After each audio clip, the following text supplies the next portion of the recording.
Microphone? Yes? Okay. So, good afternoon. I'm happy to be here in the early music department of the University of Music and Performing Arts, Vienna. Thank you very much. I thank the university and in particular Professor Augusta Campagni for their kind invitation. This lecture tries to give a quick overview of some recently discovered sources and their relationship with the art of accompaniment and the Partimento tradition on the cello in Naples. Thanks to the fundamental work of Robert Gerdiger, Giorgio Sanguinetti, and Peter Van Toor, we all discovered that Partimento was a true method for teaching improvisation. If this worked also for low strings is a question that this presentation tries to answer. The main points I will cover are new rediscovered Neapolitan sources for cello, improvisation on cello in ensemble music, adding parts to the score, and Partimento and accompaniment. Thanks to some latter finds, today we know that in Naples there was a local and very developed tradition in cello practice and teaching already at the end of the 17th century. These sources, all written by cellists, constitute a wonderful repertoire and at the same time teach improvisation specifically on the cello. And we see here they are 10 Passacagli per violoncello by Gaetano Francone, 11 diminished antiphons by Rocco Greco, 28 Sonate due viole by Rocco Greco, Partimenti di Rocco Greco, Sonate due violoncelli by Francesco Supriani, Bassetti per violoncello e cembalo by Rinaldo Di Capua, Metodo per violoncello by Antonio Guida, and we have other two already known sources, but until today not used, which are Principes ou l'application du violoncelle per tous les tons by Lanzetti and 44 Lessons for the cello con il suo basso by Antonio Caldara. We notice that the diminished antiphons are included in two sources and that the first three collections belong to the Monte Cassino manuscript discovered by Guido Olivieri, who also found Antonio Guida's method. Olivieri's fundamental research on the string repertoire and teaching in Naples is reported in articles and books listed in the bibliography. Going through the Baroque cello repertoire, we already talked about Lanzetti and Caldara, and we see that Caldara is here, but he's not a Neapolitan. I included it as Caldara was a cellist, besides being a very good composer, as he worked for some years in Rome and had strict connections with some of the best Neapolitan cellists, such as Supriani and Alborea. His 44 lessons can be considered as a true school for learning to improvise counterpoint on the cello. All sources are related to improvisation teaching. Each one has a specific goal. Like many other Italian sources, there are no texts to explain the method, and you have to learn the rules and techniques from the score. Here's a summary of the probable goals. So for the 10 Passacagli, to improvise on the passacaglia of the 11 diminished antiphons, to add an obbligato virtuosic bass part to the basso continuo. In the 28th Sonate due viole, specifically in Sinfonia number 5 and 6 in the first movement, it's written La prima viola suona i numeri. That means that the first cello must add a new part following the numbers written on the bass line. Then we have Partimenti di Rocco Greco, which include 3 different exercises. We have 6 partial copies of the diminished antiphons, 12 figured partimenti, 15 unfigured partimenti, and there is a second huge part with 114 solfeggi. And here the goal could be to add a new part to the bass line or to add a bass to a solfeggio. Then we have Sonate dei violoncelli by Supriani, and here the goal is to transform a simple line in a virtuosic piece, to vary a diminished piece, and to add a thorough bass to a solo. And we have also here in 30 Bassetti per violoncello e cembalo, the goal could be to add a new part to the bass line. In the Method for violoncello, which is very interesting, we have a part in which we learn to create and vary figures, that mean figuration modules, to improvise on the scale, to diminish, and to improvise imitating and varying. Then we have Principes d'application du violoncelle par tous les temps, which is a book including only exercises on the scale. And in Caldara, 44 lessons, we learn to add a melodic part counterpoint to the basso continuo. Here we see the first page of a specific Partimento source. Here we have Partimenti di Rocco Greco, this is the first page, and this source was already mentioned by Gerdingen, and it's included in Monuments of Partimenti by Sanguinetti and Olivieri. And here we see the first page of Rinaldo Di Capua's Bassetti per violoncello e cembalo that I found in the library of San Pietro a Maiella Conservatory. There are more possibilities. We see the title as this is the only score we have, and it could be that one part is missing or that both cello and harpsichord can alternatively use that source. Various concert reviews of the past witness extraordinary performances by cellists. We will focus on improvisation in ensemble, and now we stop only on Benedetto Marcello, who wrote in his well-known Il Teatro alla Moda, the virtuoso cellist will capriciously break the bass in arias, varying each evening, even if variation has nothing to do with the voice's part or with the violins. Even if it's a satire, we notice that Marcello testimonies that the cellist made different variations, breaking the bass, which means diminishing. And here we see a piece from some measures from Ecce Sacerdos Magnus. We have two lines, and the first line shows Rocco Greco's diminutions, and the second line is exactly the organ bass part from Bonifacio Graziani's Antifone per diverse festività di tutto l'anno, which was a very well-known and spread source. The first part of Partimenti di Rocco Greco, that is the diminished antiphons, teaches exactly this, how to transform a simple bass line in a rich virtuosic obbligato part, according to a technique common to the Renaissance and Baroque writing for bass string instruments. We notice here that the first stuff is full of quick and virtuosic diminutions added to the bass. If cellists contributed to the continuo by adding diminutions to the bass, it's fundamentally important to find sources describing this practice. We can find some significant help in Agostino Gazzari's De Sonare sopra il basso, that we all know. I would like to underline a passage at page 8. In this, they are very different. They are different one from the other, because the first, that is Fondamento, as it must play the bass as it stays, it does not need to have a great knowledge of counterpoint, while the second, that is Ornamento, needs it, as it must compose on the same bass new parts and new and varied passaggi and counterpoints. We have to remember that earlier Agazzari had defined viola as an ornamento instrument, and that the term viola at the time means any 8-foot string instrument, as explained by Mark Vanskiewicz, I don't know how to pronounce it, in his article Violoncello and Other Bass Violins in Baroque Italy. A further element for reconstructing the improvisation practice on the cello while accompanying vocal music is given to us by Giovanni Bononcini's aria Sì ch'io vorrei morire from Xerxes.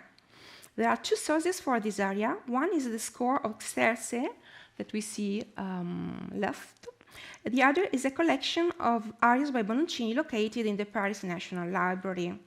In the first image in Xerxes' score, at the beginning there is a beautiful cello solo, while in the Paris manuscript, bottom right, we find only a very simple continuo that could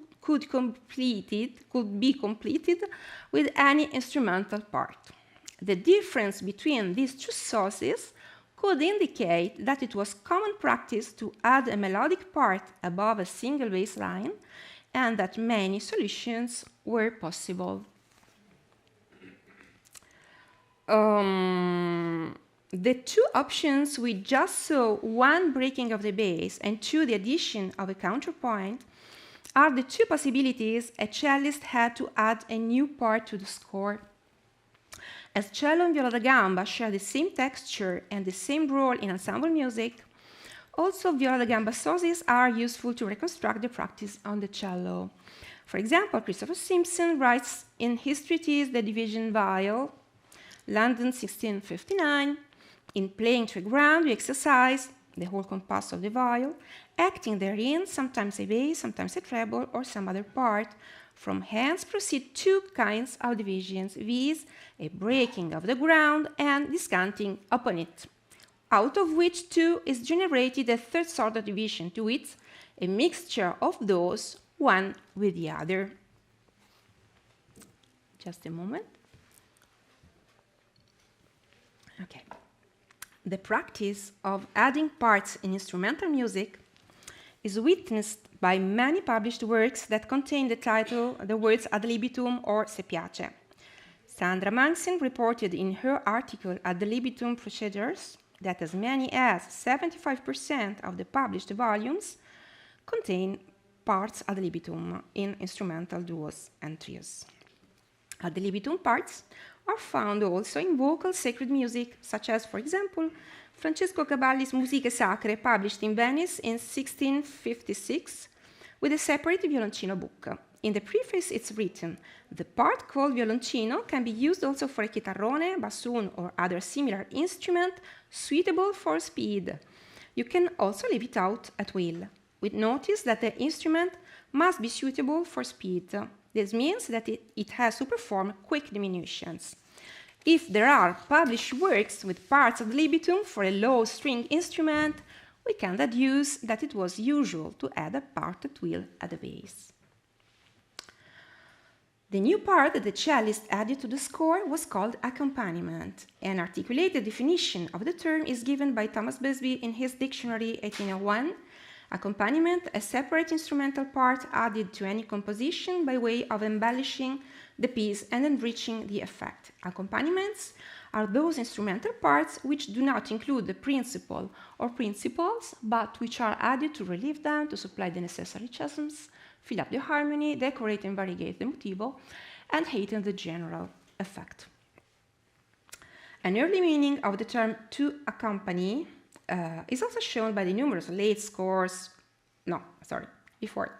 Various Partimento sources have the word accompaniment in the title, such as, for example, Giovanni Paisiello's Regole per ben accompagnare il Partimento, ossia il basso fondamentale, 1772, which in English sounds rules for well accompanying the fundamental bass, that is Partimento.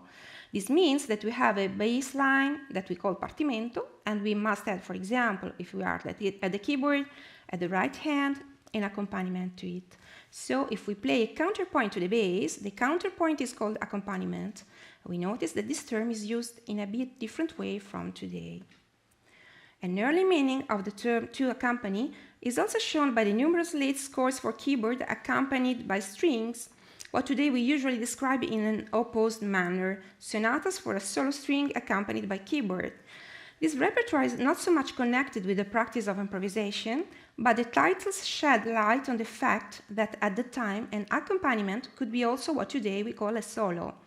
We see here early editions of two works by Mozart and Beethoven. We read, for example, Beethoven's title, Two Big Sonatas for Piano with Accompaniment of a Cello, the Sonate pour le clavecin au pianoforte avec un violoncelle obligé.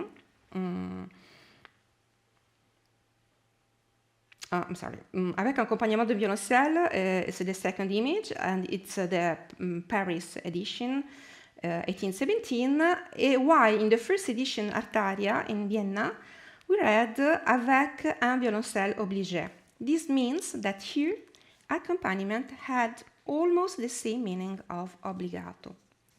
A very late testimony by Aminto Regalli tells us that still in 1882 there were rare violoncellisti partimentisti. The cellist and the double bassist at the harpsichord were educated in the study of the figured bass. that allow them to adorn the modulations, recurring at the end of each phrase of their recitative with elegant embellishments. The violoncellisti partimentisti are rare like white flies. None of them finds anymore necessary to study harmony and partimento. Summing up, cellists learn to play while learning to improvise. In performances, they embellish the music and often added a new instrumental part that they call the accompaniment, like a second voice or a solo with two main techniques, diminishing the bass or adding a descantus. In recitatives, they were able to adorn modulations, adding elegant embellishments, and to learn these skills, they studied counterpoint and partimento on the cello. This is a very short presentation because we will show playing what the Neapolitan sources teach us. And here is the bibliography of the sources, and I can give it to interested people. And here is selected literature. And here is the program of the short concert we are going to play. In green, we see the pieces where I added a new part. And here, what time is it? How much I talked? 15 minutes. Okay. Yeah. So very quickly, this is the first piece we are going to play. First viol plays the figures. So the part of the first viol will follow the written numbers. And then this is the second movement of Sinfonia Quinta by Rocco Greco. It's in a fugato style. Here is the second piece, Partimenti di Rocco Greco. We'll play the number 7. And to realize the first part, I followed the example given in Partimento number 8, which is in double stave. Then we'll play Sonata number 5 by Francesco Supriani, where I added some accompaniments to the basso continuo. And here we see the first measures, and in the red rectangles, there are the addition made. And here, this is the last, so the most virtuoso exercise on the scale by Antonio Guida. And here, Partimento diminuito number 3 by Francesco Durante. The program of the concert is slightly different from that printed. I'm sorry. So this is Durante in a version for two cellos in equal voices. And the two last pieces are an Adagio by Lanzetti, which is an exercise on the major scale from Principes, and Partimento number 5 in the major from Bassetti by Rinaldo Di Capua. That's all. Thank you.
thank you very much for the presentation and the concert.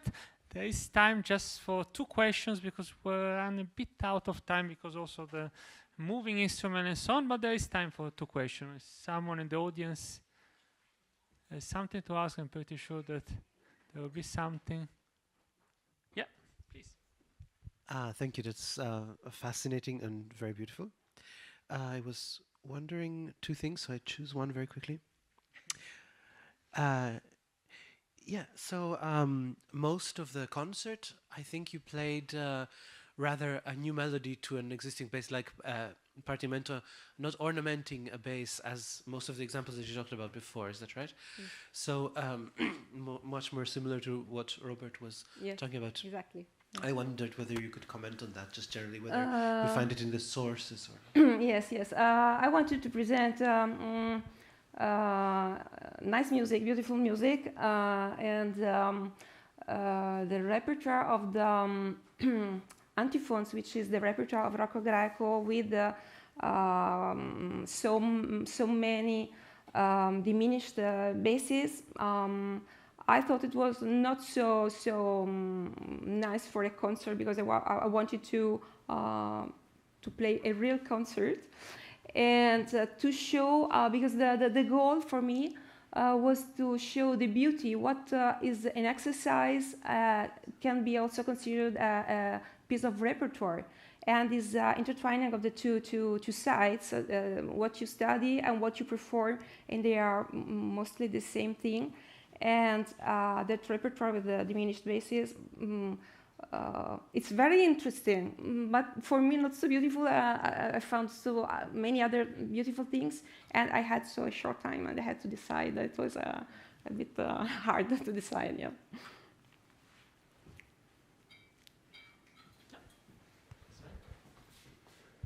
Thank you very much for this very insightful presentation. Just a short question. I was particularly fascinated about those broken basses, especially the falso bordone you showed. No, where do you see the social context of those earlier cello pieces? Do you see them in the training of church musicians, for example, coming out of a tradition of church ensemble accompaniment, where, for example, the broken basses could play a big role? Antiphons, for example, yes. It's a very good question, but unfortunately, I don't have a good answer because I'm still researching, and it's not very clear. Probably the antiphons were played once with the voices and the organ, and once only with the instruments. Structurally, this could be a solution, but if we put all together in the score the diminished part with the voices, it works very well. The same. Okay, interesting. To me, had a very short. You only gave us a few seconds. It reminded structurally reminded a little bit of bastarda diminutions. Do you see a sort of historical link? Yeah, the bastarda is the bastarda. It means that it uses all the voices. Yeah, just vocabulary wise, just as far as the vocabulary yes, the style concerned. of the diminutions. Yes, exactly. Yes, so it's a style. Link. It's a very old style and used very much both by the gamba and the cello. Yes, sure. Good. Are there other questions? Okay, if not, we thank again Giovanna for the presentation.